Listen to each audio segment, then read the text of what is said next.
All right, check the mic after dark. We're live recapping the Jaguars getting the win on Monday Night Football 31-28 over the Chiefs. Jags move to 4-1. Chiefs fall to 2-3.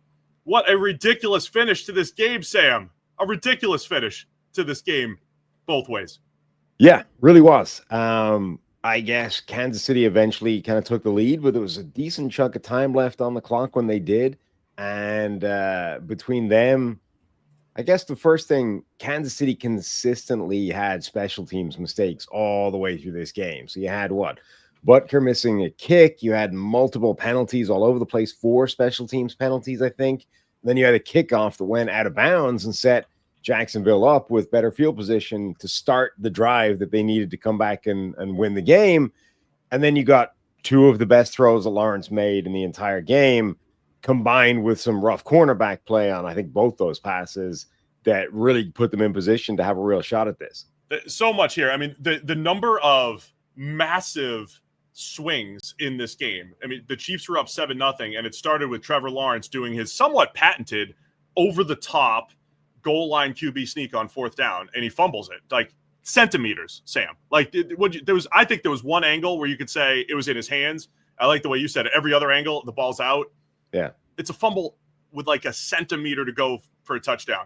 So a turnover on 4th down. Then you have Mahomes. I mean, the Chiefs offense was moving the ball pretty well outside of a couple drives. They're moving the ball again. Mahomes throws back across his body for a pick 6. Devin Lloyd bringing it all the way back for a pick 6. And then you have the bang play, the pass interference that wasn't called, whatever you want to call it, slant flat. Trevor Lawrence kind of throws it blind, throws it right to Trent McDuffie. His receiver gets popped by the Chiefs. There's a no call. That gives the Chiefs the ball back in their territory. Like just those 3 plays, in addition to all the special teams penalties that you're talking about, I mean, we're talking huge swings in this game. Yeah, and I think you've got to credit the defense certainly for the first 2 ones. Everyone's going to focus on, why do you jump and try and extend? I mean, Nick Bolton, that's a great play. It works all the time. Right. Nick Bolton, if he doesn't stop it exactly where he stops it, it's a touchdown. Like all he needs to do is to break the plane of the goal line with the ball as a guy who's 6'6". Like he's got quite a lot of margin for error there. And Nick Bolton just like hand right up in between, knocks it loose literally right at the last possible moment any further, and it's a touchdown. So great play by Bolton to force that ball loose. The interception from Devin Lloyd. Lloyd's the guy up mugging, I think, the backside A gap, like somewhere, threatening to blitz, like almost engages Creed Humphrey and then bails out and comes across and gets underneath Juju Smith-Schuster to intercept the ball. Like Mahomes has no idea he's there. Like Mahomes thinks that guy's rushing on the left-hand side, and suddenly he's like, I've got a wide open, uncovered Juju Smith-Schuster in the end zone, and suddenly Devin Lloyd pops out of nowhere, intercepts the ball, and then takes it all the way back for a touchdown. Incredible play for a dude having the game or having the season of his life at the moment. In a contract year without his 5th-year option picked up. We talked about that a lot on the preview show, him and Foye Olukun as athletic, middle-of-the-field type of players. I think we highlighted, hey, these guys could be important in this game. Obviously, Lloyd was, and, 2 interceptions last week. That's now 4 on the season. And then the ability to just take it to the house. Had to juke Mahomes. There's not too many times Mahomes looks unathletic on the football field, but he whiffs on the tackle, and then Lloyd made it the whole way. I forget, was it who would have been one of the corners down there blocking Tyquan Thornton too, to kind of set that up and to just make sure there's no holds, there's no block in the back at that point. Really impressive there, but uncharacteristic mistake, I would say, for Mahomes in the red zone to throw. He usually has great vision for where everybody is, and he threw back, just didn't see Lloyd on that. I mean, so that puts the Jags up 21-14, and then the Jags had another drive where it's like, all right, it's the 4th quarter, and this is where if you're going to put the Chiefs away, you got to do it on offense. And then second play, Trevor throws the interception. And, some debate. Most people thought that was pass interference. I think you thought maybe the contact was before the ball was released. Does that matter? Yeah, well, if the contact is there before the ball's in the air, it's legal, right? It's like within the 5-yard chuck rule that you can make contact and take out those receivers. Kurt Warner posted when you get this exact alignment in a slant flat combination, when the outside guy's getting pressed, the inside guy's got off coverage, it should flip your read because of exactly this problem that potentially you're going to lead the slant guy into the contact, and this type of thing happens. Now, what I'm unclear about is, is the contact allowed to sort of maintain through the time where the ball goes in the air? Because he makes contact before the ball's left Trevor Lawrence's hands, but he's still in contact at the point where the ball is in the air. So does that make it pass interference? The fact that they never seemed particularly interested in it, it was so obvious. Like, sort of leads me to suspect that it would be crazy if it was that obvious a blown call. The fact that they clearly were not interested in it sort of suggests to me that they've looked at it and decided it was okay. I mean, everybody else seemed to think it was a pass interference. Either way, high leverage play. And you just get that feeling, the Chiefs are going to do it again. You got the Chiefs on the ropes. It's 21-14. And this is why I think the Jags deserve so much credit for coming back the way that they did. You got the Chiefs on the ropes. Let's call it a no call, bang, bang play, weird play. Chiefs get the short field, touchdown to tie it up. And then Jags come right back with a go-ahead field goal. And then the Chiefs do what they've done historically. Mahomes goes down the field, 5 or 6 minute drive, taking up most of the fourth quarter. They finish with a touchdown, not a field goal. And it's like, same old Chiefs, right? You give them one little break, whether it's the ref's fault or not, you give them one little break and they're going to take advantage. Mahomes made some incredible plays on that go-ahead drive. Yeah. And then you get the 3rd and 7 pass from Trevor Lawrence to Brian Thomas Jr. I mean, if you want to know, if you want the Trevor Lawrence moment to say, okay, he could be the guy for the Jags in these clutch moments, that 3rd and 7 dime to Brian Thomas Jr. was absolutely. And then the next throw to De'Ami Brown was just, I know you mentioned them already, but those were just outstanding throws from Trevor Lawrence. Yeah, the first one, I mean, that was a rough couple of reps for Jalen Watson. The first one, I think he made a real mess of that ball in the air. It landed perfectly in Brian Thomas's hands, but it looked like he should have deflected it away the way he had position. Second one, though, was absolutely perfect from Lawrence. Like, absolute bullet, far hash out route, just lands right in the receiver's hands. That one was gorgeous. The first one was it was a very accurate pass, but it sort of looked like Watson should have been able to deflect that away and we wouldn't have been having that conversation. But amazing back-to-back plays from Lawrence to put them in position. And then you have this ridiculous touchdown where he gets tripped by his right guard, falls over twice, and somehow nobody touches him. He's able to get up and scamper in for a touchdown. They had no timeouts. If somebody touches him down when he's on the ground, I mean, they probably would have been able to get the snap away, but it would have been almost no time left on the clock. That was a wild play because on that drive, that game-winning drive, the Jags, they get pass interference in the end zone on Brian Thomas Jr. So they get the ball at the 1. They've got no timeouts left. What was it, 25 to 28 seconds? So theoretically, you've got plenty of time. You've got 4 plays. I don't think you're worried about scoring too quickly because you'll be up 3. And, yeah, I know Mahomes could throw a couple passes down the field and get into field goal range, but you got to just get the touchdown. So it's a good debate. Like, do you go back to the QB sneak? Do you run it? Or do you try to throw 4 passes that are all into the end zone? They're incomplete or nothing, and you take your 4 chances. And they dial up Stumble Bum comes back. It was Stumble Bum, Sam. It was all by design. Like, Trevor's fall. Like, aren't you seeing this in slow motion? Like, again, the Chiefs win these games more often than not. You're watching this whole thing. It's like, really? They're going to win? And the Jags are going to lose this because Trevor Lawrence tripped and fell over? And then nobody touches him, and he scrambles in for the game winner. Unbelievable finish. And, credit Lawrence and the Jags, man, for I think the resolve to continue to come back in those games where teams tend to make one more mistake than the Chiefs, and the Jags didn't do that tonight. I mean, the length of time that he felt like he was lying on the turf for, and somehow the pass rush doesn't get there and doesn't get to touch him down was crazy. It was a nuts play. I mean, and look, that the game-winning drive on the Jags, you meant the first thing you mentioned was special teams, and even though I boycott special teams mostly, unbelievable, so massive in this game, right? The Chiefs kick it out of bounds, the Jags start at the 40, and then conversely, every single time the Chiefs had a return, 35, 40-yard line, whatever it was, flag on the play, and then that was it, man. If they were at the 40, then it's 2 passes, and then Harrison Butker, K-ball, 60-something yarder, and we're probably in overtime right now. But another flag for the Chiefs on special teams. multiple big returns negated by holding calls. Like they had 4 special teams penalties in that game, took away at least 2 major returns from them. Crazy sequence of special teams mistakes all the way through the night. Pretty exciting game. I mean, watching Lawrence tonight, you could hear every time he seemingly made a mistake. I thought his ability to bounce back was really impressive. Before that Brian Thomas Jr. pass, he scrambled on first down, made a really nice play there. Then he tried to scramble again, takes a sack, and it's like, all right, negative play on second down. And then he just drops a dime in there, throws a bullet to De'Ami Brown. Same thing happened earlier in the game. As Aikman was saying, come on, man, take the easy read. Take Travis Etienne in the flat. You've got a free 6 yards in the red zone.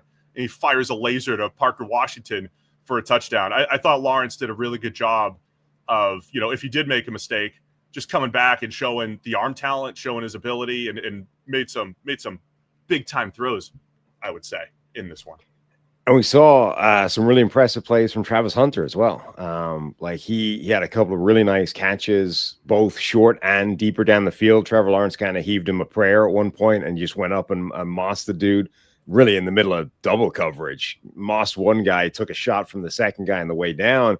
We also saw the quickness that he's got on some of those underneath targets, the one out of the backfield. There was another one over the middle as well. Like his ability to just juke and leave people grasping at air is crazy. I see the chat giving a shout out to the AFC South, 4-0 this weekend. College football does this, Sam. Oh, the SEC this and the Big Ten that. You got to fight for your conference. If you're an AFC South fan, if you wake up in the morning saying those 4 teams, I root for them. I root for the South, right? Big weekend. Colts, Jags, Texans, and the Titans all win. What unbelievable comedy in this week between the way that the Titans won and I guess the way that the Jags won with Stumble Bum 2 with Trevor Lawrence making it happen. Yeah, I mean, at least you would say the Jags had every right to win this game. They were in it the whole way. They were ahead for a lot of it in a way that can't really be said for the Titans for the majority of that game. So Jags are 4-1 now, and obviously tied with the Colts for first. The Texans, who are 2-3, as I tweeted out earlier today, believe it or not, third best point differential in the league now.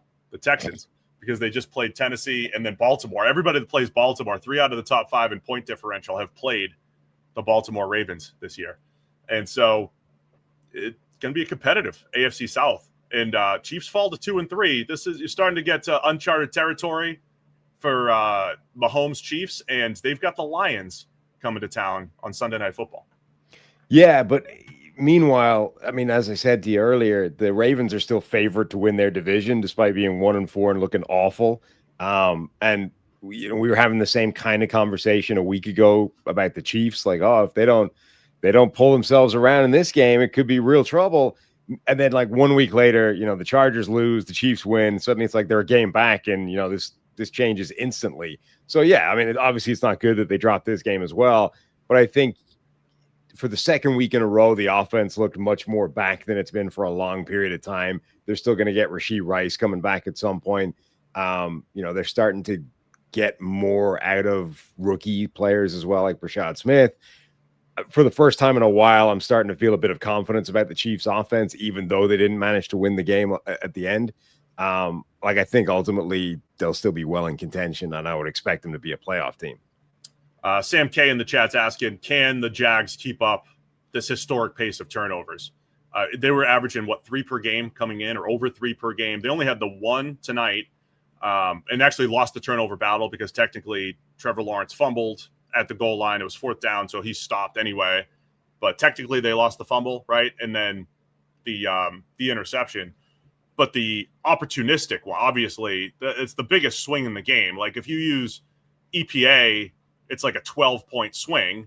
I mean, if you just use, reality, the Chiefs are probably going to score a touchdown and put up 7. And then the Jags did put up 7. I mean, it's legitimately a 14-point swing. EPA has to add a little bit of, they could miss an extra point. They could get stuffed.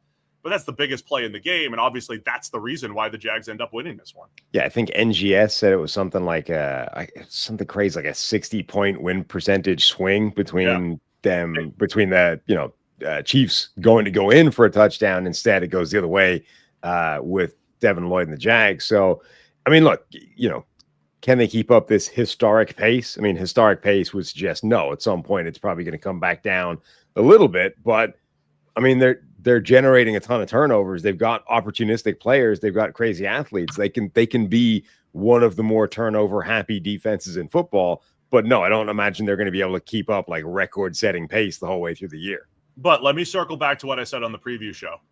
I would be encouraged, even like that's got to come back down to earth, right? You're not going to force multiple turnovers per game in a lot of games. But the Brian Thomas Jr. play, what we saw from Travis Hunter, just his the nice contested catch that he had down the field, and his ability, he juked two defenders and created a first down out of nothing. Just those two plays make me think, okay, if you get Travis Hunter, like they've done all this with very little from Travis Hunter and Brian Thomas Jr. and Trevor Lawrence working from different playbooks so far. If they can just get those guys, they're stars, they're expected stars playing well and playing consistently, this team's even more dangerous. I don't care if they force 2 turnovers, 3 turnovers per game. They've done it without a consistent passing attack, and I still think they have that in them. I would be encouraged if I'm a Jags fan. And that play, by the way, the deep one to Travis Hunter, I mean, I think that should be showing them that's a part of his game they're not tapping into or haven't tapped into basically at all up until that pass. Travis Hunter has some of the best ball skills of any receiver to come into the league in years, whether he's playing wide receiver or cornerback. Him with the ball in the air is something pretty special. Right. And you're not using that at the moment almost at all. Like, put some of those balls in the air. Let him go make a play. Let him adjust to it better than a cornerback does. Let him run down the field a little bit. And they're using him in the slot. They're using him underneath. This was the first time really that they've taken a shot to him deeper down the field, and he absolutely clowned 2 defenders. Yeah, I completely agree, man. I don't mind Travis Hunter running the Z receiver stuff and having some yak centric plays, but I would give him a couple shots down the field. Absolutely would. And if you get Brian Thomas Jr. going, I think this offense can be all the more dangerous. And it does look like there's a bit of there's a lot on Trevor Lawrence's plate at the line of scrimmage. Maybe that goes back to tells, and you're trying to get into the right play. He was doing a lot of checking at the line of scrimmage. I imagine all that he has, I don't know if this is the most he's had on his plate, but I imagine as that he gets more comfortable with that, maybe we will start seeing him a little bit more consistent, playing a little bit faster. And that needs to improve the operation. The operation. Yeah. The operation pre-snap really needs to improve because it's a mess for them at the moment. They're burning timeouts. They're, getting delay of game calls. Like, it needs to speed up. I understand it's probably something pretty new to him, probably a workload and mentally, cerebrally that he hasn't dealt with before. But I mean, that's an area that they are costing themselves at the moment. And, I don't want to say got away with it in this game because they made up for it in other ways, but that's a negative they can't be taken every week. Sean McVay's it's kind of a feature of his offense, burning second half timeouts. He's always been involved in some of that. So I don't know if maybe they're trying to do too much. I don't know. But in my head, I think it should get more efficient as the season goes on. So again, the fact that the Jags are sitting here at 4-1, they've won a couple of these close games, impressive win against Kansas City at home. I mentioned on the show, man, Jacksonville, Monday Night Football in October, just like Fred Taylor taking it to the house against the Dolphins back in '98. And all the Jags fans came over here to tell you because you're a hater, Sam. You're just a hater. So you just gotta acknowledge the haters that you are. The Jags won. It was a fun game. Yeah, very fun. It was. Yeah. All right, man. Good instant reaction. We've got 2 special guests on Wednesday. We got Austin. Can we get Austin Gale on the show, or is he just too busy? I mean, he still thinks yes, but he's still waiting for the people at the Ringer or the Spotify to give him the okay.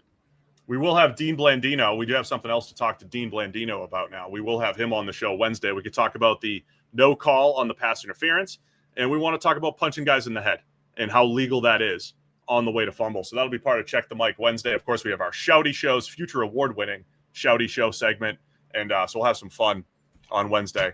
Appreciate everybody on the instant reaction. Sign up for the memberships, subscriptions, hit subscribe, hit the thumbs up, do all the things. Check the mic.